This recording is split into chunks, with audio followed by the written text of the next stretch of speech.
Welcome, everybody. I assume you can hear my voice. If so, Khalid has already raised his hand. People know from previous sessions what I'm doing. We've still got people filing into the room. Almost 100 people registered today, but we'll see. So why don't we're on time, right? Some of you more so than others, but or even more so than me. And so I assume that people will be joining us as we go along. It is the nature of a real estate agent, I don't know. So there was a handout that's available to you in the handout section, and I'm going to be talking a bit about that, plus going into some other things. So let's say you have committed to getting listings, right? You are talking to the people you know. Maybe you're talking to people you don't know. You have a geographic farm. You might be doing some sort of targeted marketing. You're looking for people that are in distress. You're looking for people that are absentee owners, out-of-state owners. You're going through all the different niches, right? And you've invested money, right? And time usually. When it comes to marketing and sending out postcards and things like that, the general rule of thumb, if you're sending out postcards and stuff like that, is that it's going to cost you about $1 a house a month, depending how often you do it. And you need to be marketing to people at least once a month in order to even break through all of the noise from everybody else that's advertising and marketing and doing a bunch of different things. So you've made that commitment. Right? You worked on the marketing material, you've identified a target group, you've crafted your message such that you can get a listing appointment. You've been spending money investing in the marketing efforts. You run ads on social media. You're spending all this time and effort and money. And finally, the big day occurs, right? It happens. And by the way, with a listing, it usually is a phone call. Right? It can be an email. It could be somebody who fills out something on your web page. I'm just telling you, it's usually a phone call. And so somebody that you've been marketing to calls you up and they say, I've been getting your marketing materials. I'm thinking about selling my house. I would like to talk to you about it. You've got one, right? You understand? You have a listing appointment. Right now, before you hang up, and I also want to make sure that those of you that are in my coaching program, that are in my EXP group, that I'm mentoring, all of those sort of things, there's a folder that you have access to called the document library. There's a new folder in that folder called pre-listing 2022, because we're going to break this up into a couple of sessions. This session, we're going to cover what do you need to do before you go on the listing appointment. Right? That's sort of the topic, well, more than sort of, it's the topic. And then next week, we're going to cover what do you do when you get there. And one of the tools that is in the material for those of you that are in my program, and if you aren't in my program and you would like to get a copy of this, you got to join my coaching program or talk to me about EXP. Right? I'm just saying, right? You might want to do this, but if you Google search, you would find there are other examples of this, and it's not rocket surgery, right? Not rocket surgery. So the first thing you need to do is when somebody says, I'm interested in selling my home, I'd like to make an appointment to talk to you, it would be good if you have these questions available, or you pretty much memorize the kinds of questions you need to ask, right? And this is something you could print out and write on. You could make it a Google form. You could do a lot of different things, but there's certain information that you're going to want to have. Now, although it's probably coming on this form a little bit later, paragraph 10, right? Tell me a little bit about your house. One of the things that I always would do is ask somebody to describe their property to me. Now you might be thinking, well, I don't need that, right? I've got access to tax records, I've got RPR, I've got the multiple listing service. I can tell you more, I can tell them more about the house than they could tell me, right? But this is what happened, right? There was an agent that I was coaching and mentoring. She was doing an open house, and during the open house, a neighbor walked in, and she's very good at representing, very good at presenting, a good talker.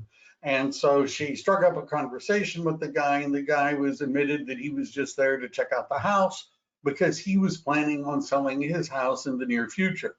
She gets an appointment, right, to go talk to him. Then after she gets an appointment, she admits to him that she's never listed a house before. Right. And he gave her a strange look, but she said, don't worry, I'm on a team. I have an associate. I'm going to be bringing him along. He's been in real estate forever. Right. And you need to meet him. And so he said, sure, that sounds great. Let's meet. Now, the agreement I had with her, this was her suggestion, is she would do the CMA, the comparative market analysis, and my job was to get the guy to sign the listing. Now, she did not ask the question, would you describe your house to me? She did not ask him that question. So what happened is she looked the property up in the tax records, and what she saw was a 3-bedroom, 2-bath house that was under 1,300 square feet. So she made a comparative market analysis on a 3-bedroom, 2-bath house under 1,300 square feet. And when we showed up, the actual house was a 5-bedroom house with 3 bathrooms, and it was about 2,800 square feet. All of the rest of that had been done without the benefit of permits, but that's still what was done. Now, when we talk about doing a CMA and appraisals, they're going to base it upon what's really there, which is a 5.3, about 2,800 square feet. You understand her market analysis was useless, right? Pretty useless, right? So what I did is I told the guy that, because I told her, we're not talking about that once we realized that. And what I told the guy is that professionals oftentimes don't give you a number just looking at the house once. If you hired an appraiser, the appraiser wouldn't give you a number when they leave. They want to see the house before they give you a number. How can I give you an accurate number if we haven't even seen your house? I'm more professional than the other agents. By the way, they were interviewing 6 agents. We were one of 6. And the other ones, they may, they already showed up with a number. I want to look and do research, and then they'll think about it, right? That sort of thing. And then he bought it. So do you understand? You might want to ask him some questions before you get all excited. Oh my gosh, I have a listing appointment. Ask him some questions, right? Now, you might think, are you working with an agent? Is kind of, I don't know, a presumptuous question. They're calling you. Sometimes they say yes. As a matter of fact, my house is on the market, something is going on, but you should just ask them, right? Have they already listed their home? Why are you moving? Where are you moving? How soon do you need to be there? What will happen if your home does not sell? And I have some more questions. These are just standard ones. By the way, one of the questions, which I don't think is here because I haven't had a chance to modify it all, but I don't think it's here. One of the questions that I eventually learned to ask people, and when this was originally suggested to me, I thought there's no way that this is a good question, right? There's just no way, right? But the question was, are you planning on listing your home with me when I show up on Thursday, right? That sort of a thing. And what I found is that if I asked the person on the phone, I said, so just so I can get an idea of where you are in the process of putting your home on the market, let me ask you this. When I come over on Thursday, are you planning on listing the property and moving forward with the sale? It's a simple question, right? And by the way, the first time I ever asked somebody this question, the answer was, well, of course I am. That's why I called you. I want you to come over and put my home on the market. That's a happy thought, right? And sometimes they'll say, no, I'm not ready to put my home on the market. I'm going to need more time. I'm going to be out the country. I'm talking to 8 other agents. So you might, and you could come up with your own list, right? Your own list, but you don't want to just hang up set an appointment, hang up, and then start doing research. You want to ask them questions, and this form has a lot of questions. Notice one of the things on the form is something called a DISC profile. And if you're not familiar with that, you can take one from Tony Robbins. He's got a nice free one. But what the DISC profile does is it basically looks at people. Let me see if this is going to be a good picture. It'll look at people, and am I getting questions? Can we get a copy of the seller's pre-listing lead sheet? You can Google, if you're in my coaching program, I don't want to do that. You already have a copy of it. If you're not, my feelings are hurt, but you could, you can find it on the internet. But I've put together part of my value proposition for people that are on my team that I'm coaching and that I'm mentoring is that I've already done a lot of the research for them, right? So I'm just saying. So when you're talking to somebody, one of the things you're going to want to think about is based upon your conversation, where do they fall when it comes into the DISC profile? And the DISC profile has to do with the 4 basic personality styles. There's the D, which is more results oriented, the I, which is outgoing, more relationship oriented, the S, which is relationship, but a little bit more patient, not as outgoing. The C is the analytical style. Now, the question I have, right, because we're talking about preparing to go on the appointment and all of that sort of stuff, the question I have, if you're preparing to go on an appointment, a listing appointment, which of these 4 styles would be the one you would be focused on satisfying? Which of the 4? Would you be assuming or preparing for a high D, a high I, somebody who's chatty, a high C, the analytical style, or the high S, somebody who is a little bit more reserved? Does anybody want to take a vote? Which style would you be most likely to want to prepare for? Don't everybody blurt out the answers at once. Let me just see if I can find this. And I can see nobody's, I've gotten some people that are willing to at least pretend. All of them, that's it. We've got an analytical, we've got a D, we've got a variety of them. So my suggestion, right, is you have to be prepared for the high C style. Now, the high C, and I'm not going to do this right now, but if you Google search, which you're all capable of doing, what percentage of the population is a high D, a high I, a high S, or a high C? What percentage? And you're going to find that the majority of people fall into the S and C category.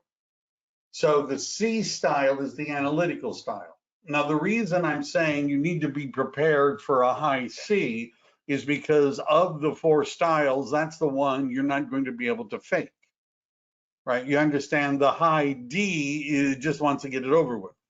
An example, I was on a listing appointment and I'm sitting at the kitchen's table. I'm talking to the guy.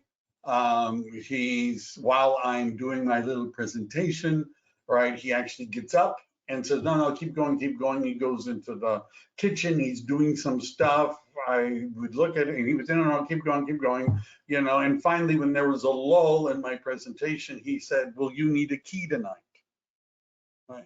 And I said, yeah. And he said, good, I have a couple made. You understand, this is a high D. He didn't want to hear the presentation. He didn't care about data. He didn't want to hear my marketing plan. He didn't want to hear any of that stuff. He wanted to sign the listing and get going, right? So but let's say he was a high C and he wanted all of the data and he wanted to know everything that was going on and he wanted to research it. If I wasn't prepared for that, I can't fake that. Right? If it's the high D sees a chart, all they want to know is 2 things. right? Is it going up or down? The arrow, right? That's all. Number two, they want to know, is up good or bad, right? Is down good or bad? That's all they really want to know. They don't really care about the details. So one of the things that you want to do is sort of get the idea who you're dealing with, right? Now, I have many agents who have told me over the years that clients don't care about statistics. They don't care about all of this kind of stuff. And when I hear that, I oftentimes say that may not be accurate. How about this? You don't care about statistics, and you don't care about that stuff. So you're assuming that's true for everybody else. Good salespeople tend to be high D's and high I's. They tend to be. The profile of many top agents is a high I if you're in residential, with a D chaser, or a high D if you're in commercial with an S chaser, right? That doesn't mean the other styles can't make money, but I'm just saying that it's the talkative, results oriented, outgoing styles that usually are the best salespeople. But if you looked at what percentage of the population is which of the styles, you'll see the two above the line styles are the least popular. Though not popular isn't the right word, but most people are not a high I and they're not a high D, right? So if you aren't prepared for the analytical person, the engineer, you're not going to be able to fake it because you're not prepared, and they'll smell that out right away. You're not prepared. If you are prepared, then you can not go through it if they don't care, right? If they don't care. So we've marketed, we've crafted a message, we've been consistent, we've been investing, somebody's called us, we've asked the relevant questions. Why are you thinking of selling your home at this time? I asked people, by the way, is there a certain price? I assume you've been following the market. Do you have an idea of what your home is worth? You think you know what it's likely to sell for? I've had people say, yes, I think it's going to sell for $1.2 million. We want $1.2 million. I've had people just say that to me on the phone. That's a good thing to know, right? It's a good thing to know. It's better to know that before you go there than, when you arrive. So ask them the questions. Are you talking to other agents? If so, who? Why them? Now, some agents are like, well, I don't want to ask them that because maybe they weren't planning on talking to other agents. And since I mentioned it, now they're going to talk to other agents, or they wouldn't have talked to other agents. I don't think that's realistic. Ask them, who are they talking to, and why are they talking to them, right? In that one case that I was talking about, we were one of 6, by the way. We did get the listing, but I asked the guy and he said, I'm talking to an Intero agent, I'm talking to a global banker agent, I'm talking to you guys, I'm talking to a discounter, I'm talking to an independent, and there was a friend, had referred somebody.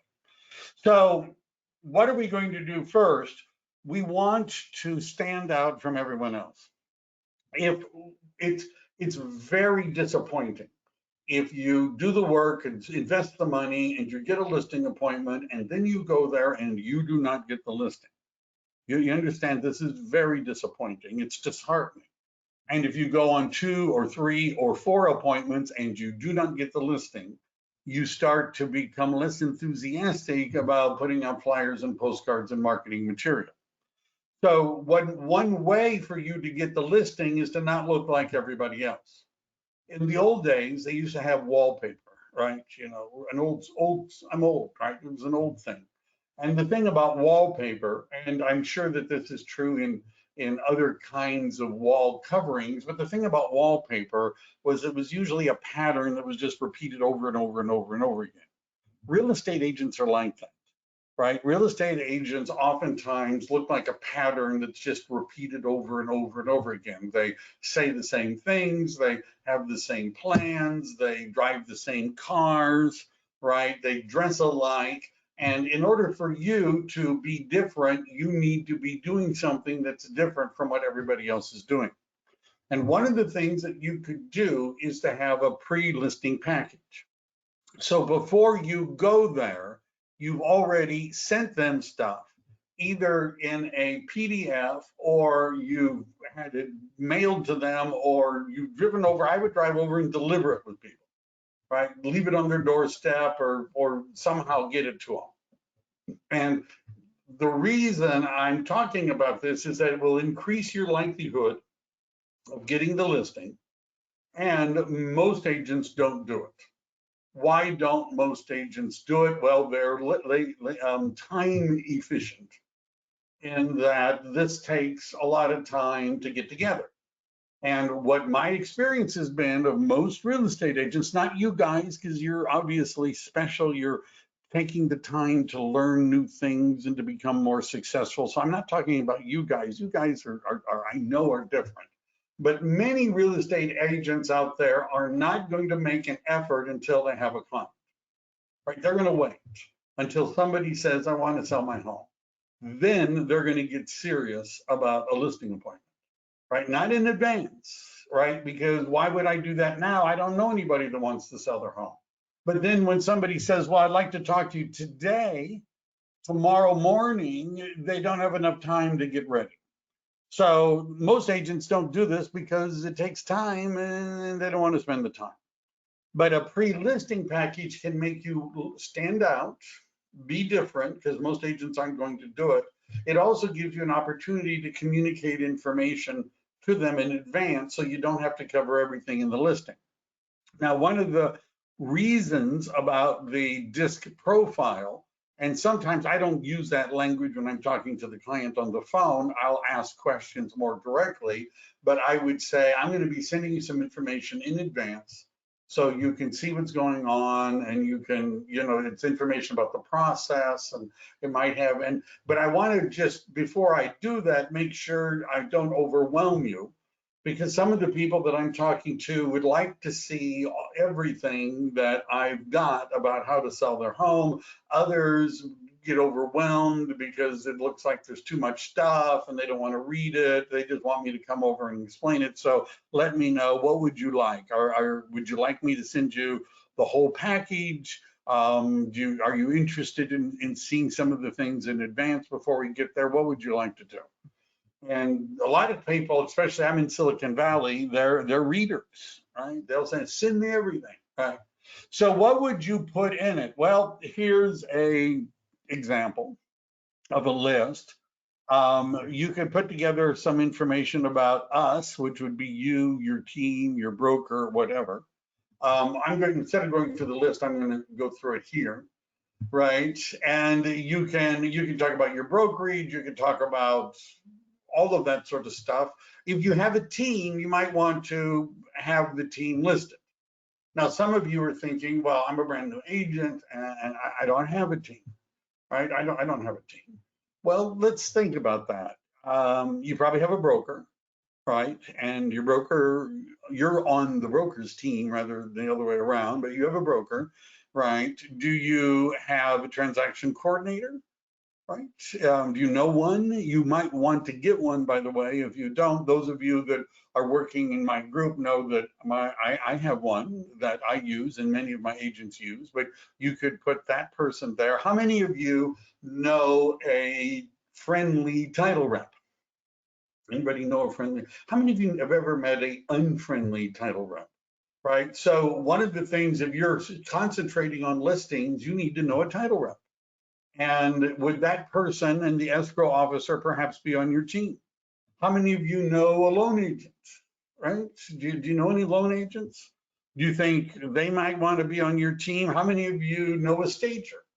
And I have a staging company that you want to work with. Could they be on your team? So having a team doesn't necessarily mean you have agents working under you or as part of your group, right? I have a team that has about 50 agents on it, all up and down the state, but I don't put all their pictures. Most people, they're like, they think I'm crazy. They think I'm crazy. Statistics about the local market. Let's see if there's a comment here. Let me see. Insurance, cleaning, repair. Yes, in fact, the list of vendors, thank you, Ken, the list of vendors And you're going to see as we go through it, do you know in a moving company? Do you know a house painter? Do you know a house cleaner? Do you know somebody who fixes floors, does contractor work? Do you have a handy person, right? You need a team, right? And you should get one. You should have one. Statistics about the local market. Now, one of the documents that, again, if you're in everything I'm showing, you can get on the internet. I've shared the basic outline, but where would you come up, where would you get information about what's going on in the market? Where would you do that? Now, this, by the way, is in that folder for the people that are in my group, but this is the California Association of Realtors.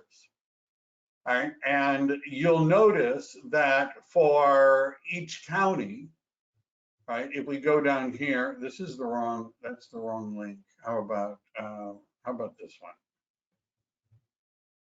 So if we go to the California Association of Realtors housing market overview, and I'm going to just pick the county I'm actually in at this moment, but you can see they're all here, right? And then within the county, they have all the different cities.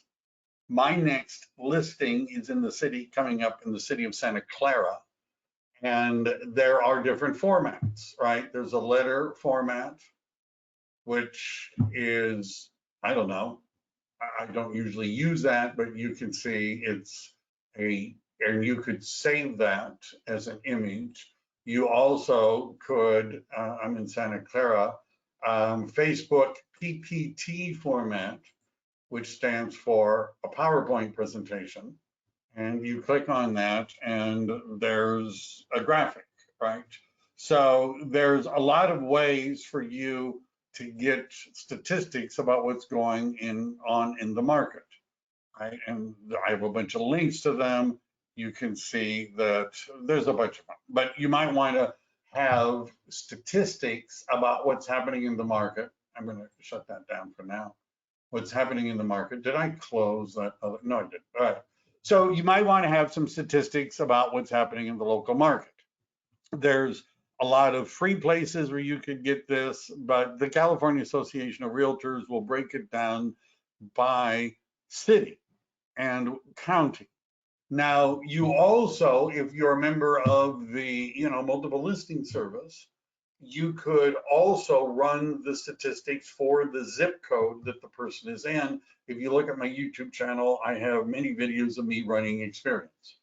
You also might want to talk about yourself, assuming you're not a brand new agent, right? And by this part, you're going to want to talk about yourself at some point anyhow, but if you haven't been in real estate very long and you haven't closed very many sales, then you don't necessarily have a lot to talk about. But you still want to put together a bio, and the real estate agent resume is different from, I would say, a normal resume, in that if I were applying for a job, God forbid, if I were applying for a job, I would have a resume that says, these years I worked at this company and this was my role, and these years I worked at that company, that sort of thing. A real estate agent resume is where you're looking through your history, and what you're looking for is transferable skills. Have you ever been in a position where you had to manage a project, project management? That's a transferable skill. Have you ever been in an industry where you were in customer service or customer support, where you interacted with people, where you sold stuff to people, where you're involved in marketing, where you're involved in contracts, where you get the idea. But if you don't have a lot of that, then there's not much to say. Step-by-step guide to the process they can expect. Now, I'm going to show, there are a lot of these, right? And I know that all of you are not with EXP, which is a shame, right? You might want to talk to me about that if you were interested. You're going to, if you Google search, find examples. The company you're with may have them, but at EXP, there's something called the Marketing Center, right? And so one of the things that you might want to do, they have marketing letters, postcard complaints, signatures. We're actually going to look at that, helpful documents. Notice in the help, I'm just going to click on this now for fun. In the helpful documents, one of the helpful documents, oh, come on. Let's try to get it. Now that everybody's watching, you're doing this. Right? Is that what you're saying to me? Now that everybody's watching. All right, let's just, some error, try logging in again. Well, thank you very much for that. Let me, I've been doing this all day. So I'll give you an example. I've already downloaded one. So that's not it. That's not it. So these are some things that I put together from EXP, which I would include in a home, in a pre-listing checklist or a pre-listing packet, right? A home staging checklist, right? You can see it's there. I'm able to brand it. It's got my picture, my DRE number, my phone number. It's a couple of pages long. That's one of the things that you might want to have. There's also a real estate terminology, and I need to reformat that a little bit, but again, you can modify that and download it. There's also a roadmap, which again, you can modify. And so here they have one for buyers and one for sellers. That sort of gives people an outline of the process, right? And so you might want to start collecting things like that. And I'm going to actually go through a sample that I put together for you guys, assuming you're in my coaching. Your personal marketing strategy, I have a sample. If you wanted to get one of your own, I would suggest if you go to Google and you typed in real estate agent marketing plans, you're going to find an overwhelming number of examples. Everybody wants to have more. Like there was one I had that had 30, and then somebody else had one with 45 things they were going to do. And I saw somebody on the internet the other day, and their marketing plan, that's what they called it, had 201 things. Basically, they thought of everything they're going to do. You probably should have a professional photo, right? Not one taken, not necessarily a selfie, but there's evidence that if you have a photo and it's a photo of you, that there are more people that are likely to like it.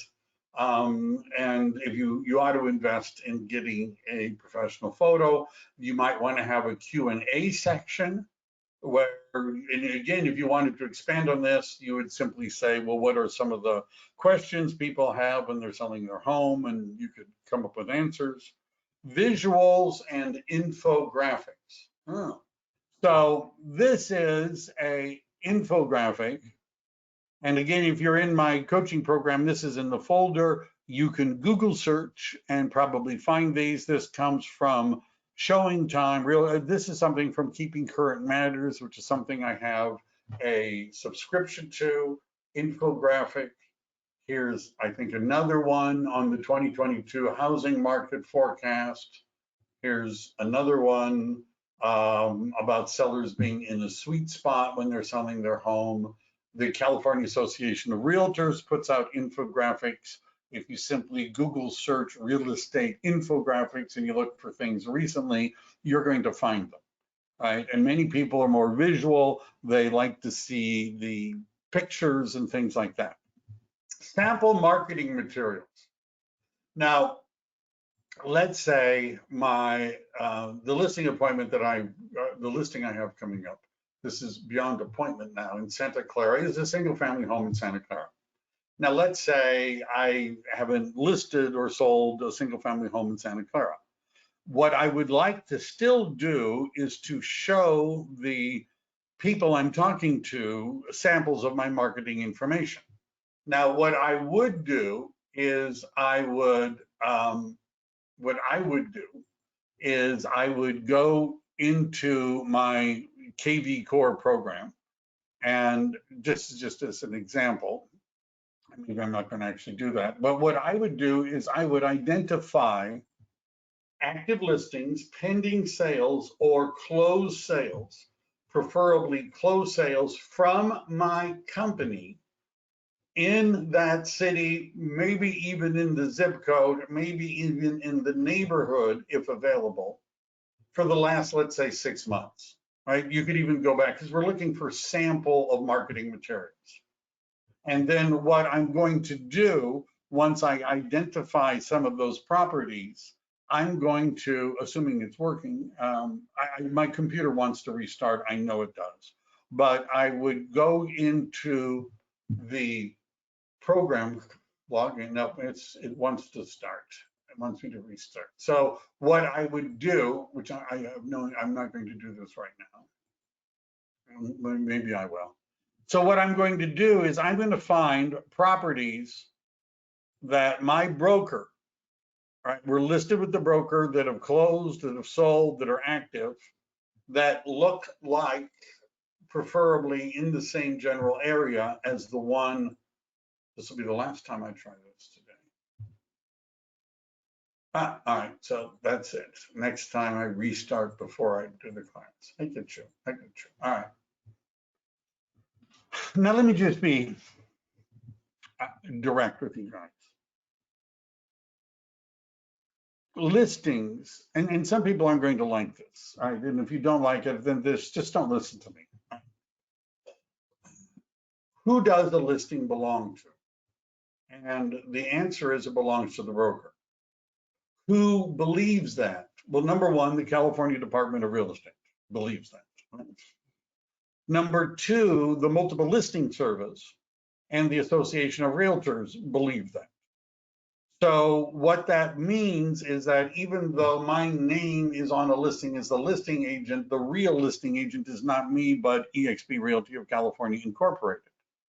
Now, I have looked at all of eXp's policies and procedures. And by the way, I spent many years at Keller Williams and many years at Century 21, and it's all kind of the same thing. But I've looked through the policies and procedures for eXp National as well as the state of California, and there's nothing that I have found that prohibits me from marketing other eXp agents' listings. There's nothing there that says you can't do it. The MLS says I can do it.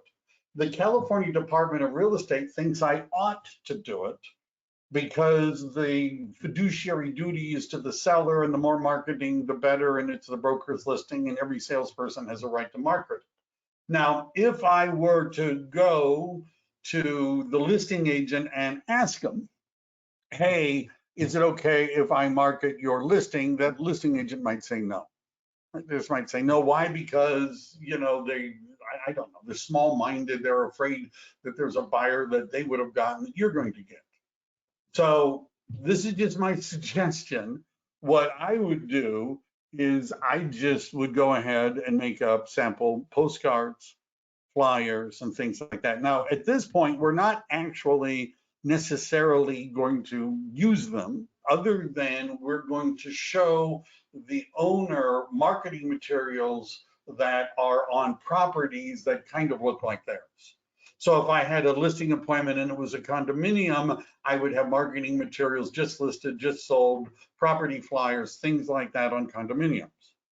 Now, if you're doing marketing on the social media, there are built-in things with eXp, and I work with another company called Leads to ROI, where you could take listings of your broker and you could put that out on social media, and you could then do a screenshot so that you could show somebody what your social media marketing looks like. Let me ask you this. If you were in advertising or marketing, and you were going on an appointment to get a client, would you take with you your portfolio? Would you? Would you take with you samples of marketing that you've done in the past for other people? I think the answer is yes. So one of the mistakes I see that agents make is they say, well, I don't have any listings and I haven't sold any property, so there's nothing I can do. Right? I got no samples to show people. Why don't you just pick out some of your broker's listings and go make some? Make a sample postcard just listed, just sold. Go ahead and just do it. Save them as a PDF and include them in your pre-listing as examples of the kind of marketing you do. I'm just saying. Now, the goal of all of this is we want them to sign a listing agreement. And it might be easier if they've actually seen it in advance. Now, believe me, some people don't care, right? I'm just saying, recently, by the way, like yesterday, I was certified. I know I'm certifiable, but I have been certified by the California Association of Realtors as a forms trainer. And you guys were thinking you couldn't have been more impressed, right? Which, by the way, to become certified, it involves about 12 hours of class from CAR lawyers, and you have to pass a test. One of the poll questions they asked is how many people, they're asking, there's a bunch of us that were in this course, how many clients read the entire contract before they sign it? And I picked, because they gave you different categories, the 0 to 10% group, because very few people read the entire contract, right? But some do. And if you've got somebody who wants to read the whole listing agreement, my suggestion is you make a sample, don't fill it out, make a sample, the one that says sample, and include that in your pre-listing packet so they could read it if they're the reading type and make questions. Your contact information should be there in a professional presentation. Now, those of you that are that have access to the folder, and this, by the way, is all based on material that you could find on the internet. I've just modified it a little bit. And what this is, and it's in Google Slides, which means you could modify it. You would be putting in your name and that sort of stuff. And this header, I'm just going to make this a little bit bigger. That's not really working, is it? This header, which has got my contact information, how did I get that? How did I produce that header? And even though it's not letting me necessarily log into everything right now because once it's cache cleaned, what I would do is there's a signature template that you can get from EXP. You also can get social media, which includes banners. So what I've done is I actually did a social media one, and I picked a social media banner, and I put in my name and my picture, my phone number, my DRE number, and the email and the website, and then I saved it as a picture. And that is where that header came from. And so if you don't like it, you could delete it. You could change it. And by the way, for those of you that are using my system, if you wanted to make your own, you would go to File and make a copy, right? Because you're not going to be able to modify this, right? And then there's just this is a sample template, right? This is a sample template. Can you do sample postcards there? The answer is yes. Right? At EXP, if we were to, you can do everything. And by the way, for those of you that are saying, well, I work for a company that doesn't have any of this stuff, there's a website called Breakthrough Broker, and they'll let you make sample flyers and postcards, but you'll see there's postcards here as well. So you would want to make examples, right? I'm just saying. So this is just sort of a generic thing, but what I deliver.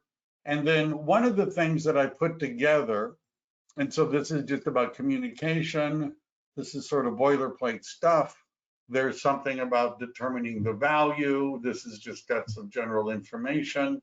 And this chart, which I realize is hard to see because, it just is going, let me see if I can make this bigger.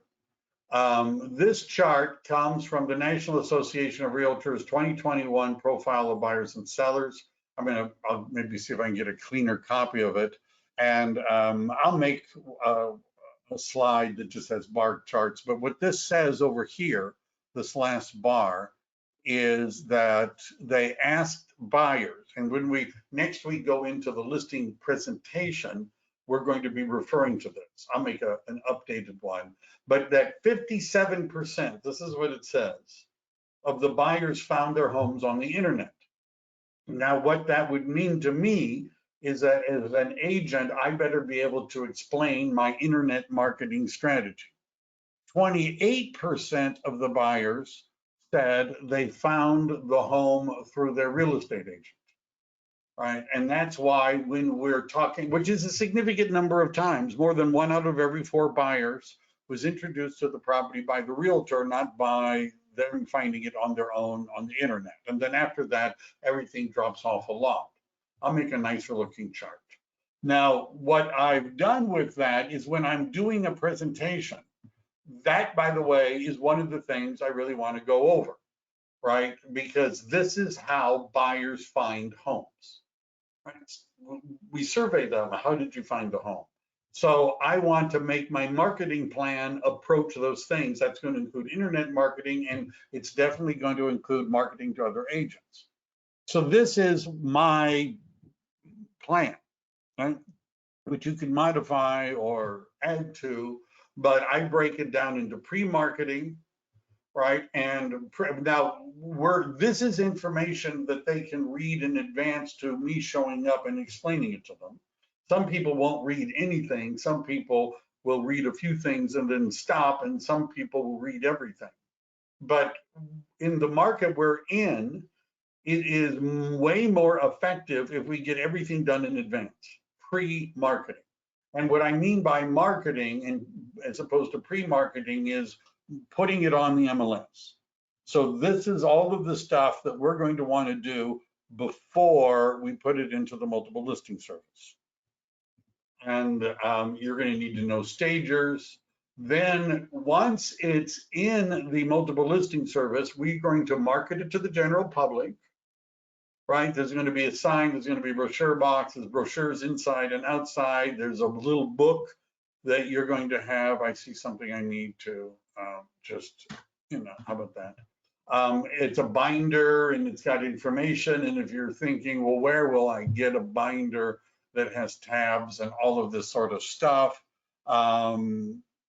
Reach out to me if you're interested in the document. This is something I generally make available. The pieces that can just be modified are people that I'm coaching that are in my mentoring program. But the pieces are everywhere. If you're interested in talking to me about that, but that's something we can discuss. So marketing to the public, the book, right, which is a binder that we put in the house. It's got tabs and it's got information. Where would we get such a binder? I can't afford to go buy binders and tabs and everything like that. And the answer is going to be from our friendly title rep. Where we're going to find it, from the friendly title rep, because the title companies generally will help you do these things. It goes on to marketing to agents. Remember, 28% of the time they found the property through an agent. So we're going to promote it. And there's things called reverse prospecting, which I mentioned here. There's the board tours. There's the MLS exposure. You want to talk about all the different things. Then communication, there's a section on that. You're going to give them feedback. There's a market analysis. You're going to let them know what's going on. There's what happens once we get an offer, how you're going to present it and negotiate and monitor the transaction. Beyond the sale, are you moving? Do you need assistance in relocation? Do you need recommendations? For moving companies, there's a section on staging. I updated this part where at the bottom where they're talking about they've surveyed in 2021 and they are surveyed agents and asked them if it was a good thing. 23% said that home staging led to increased offers. Staging also helps the home sell faster, and you don't get a second chance to make a first impression. People decide oftentimes within seconds when they walk in a house whether or not they want to buy it. Now, this isn't the presentation. This is just information that we're giving to them. I would be more specific sometimes. And remember, there's a home staging checklist and things like that.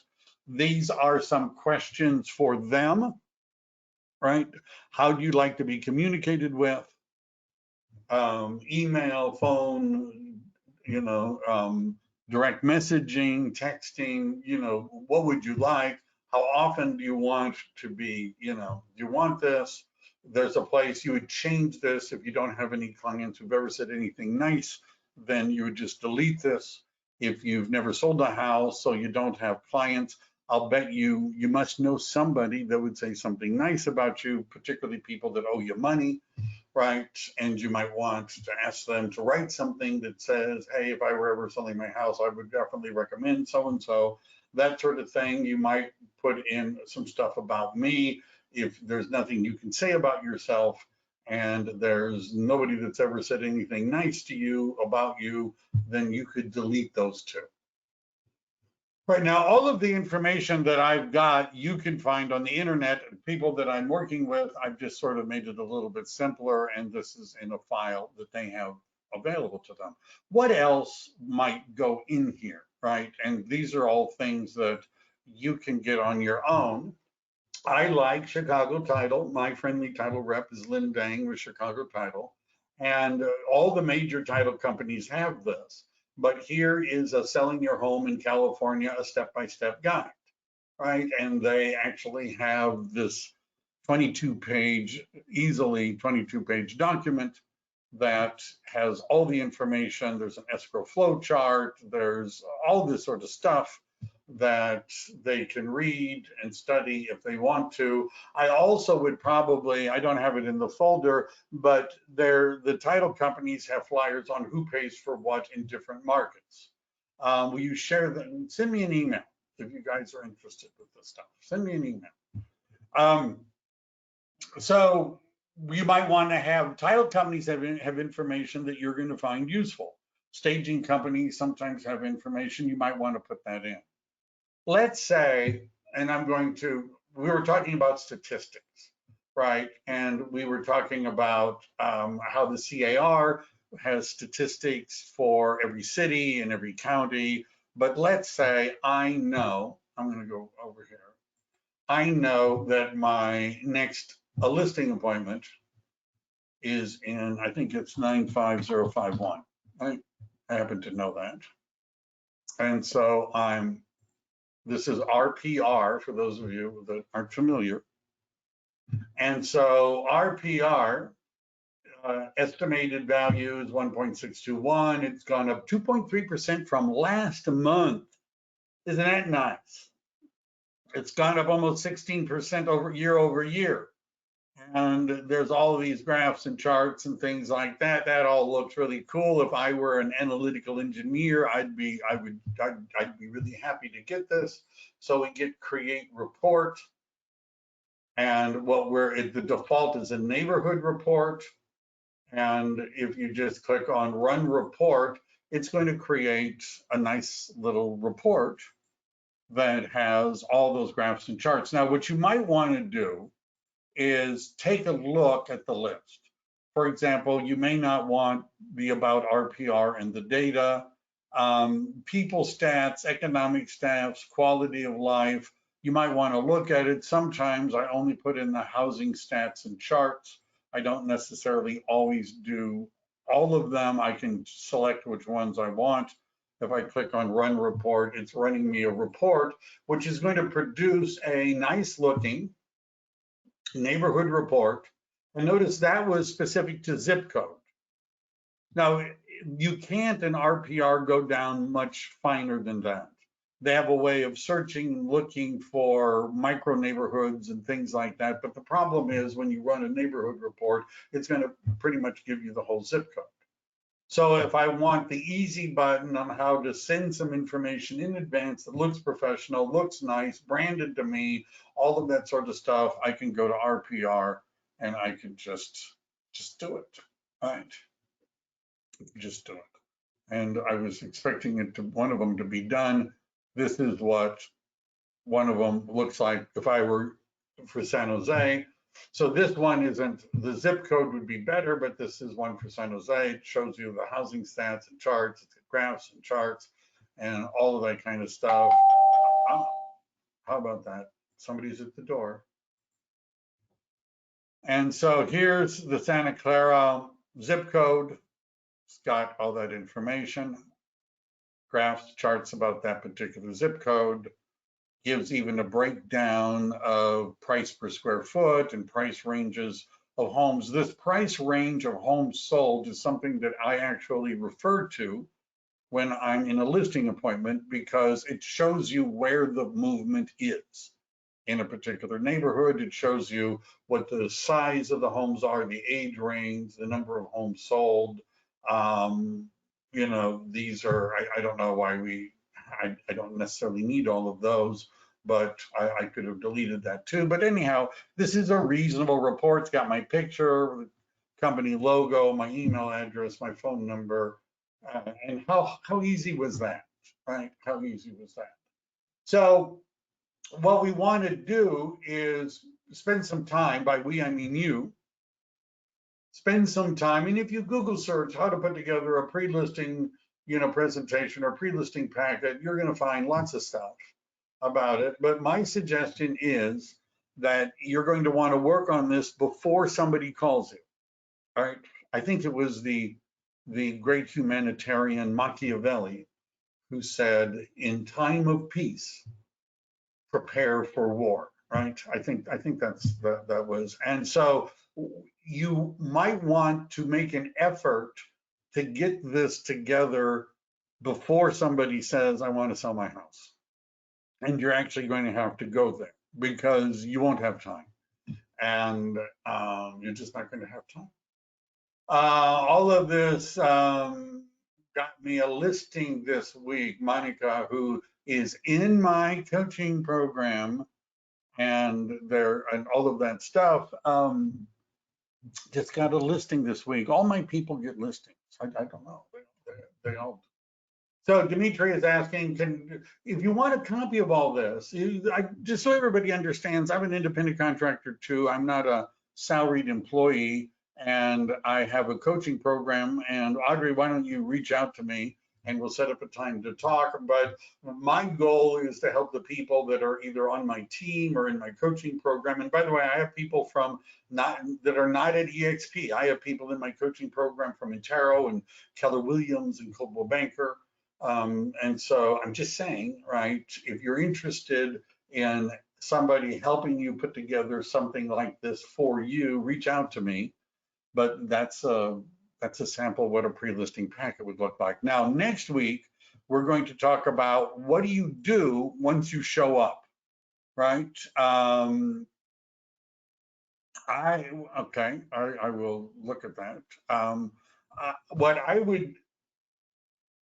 Next week, I'm going to cover what do you do once you show up, right? And what you bring and what the presentation would look like and what the process would be and how do you get them to sign that day and how do you overcome some of the most common objections. That's going to be next week. All right. Thank you very much, everybody. I hope you found that to be of value. Next week, we'll talk about signing listing agreements. That's always one of my favorite things to do. One of my favorite things to do. Thank you very much. Be safe out there. Talk to you all later. Bye now.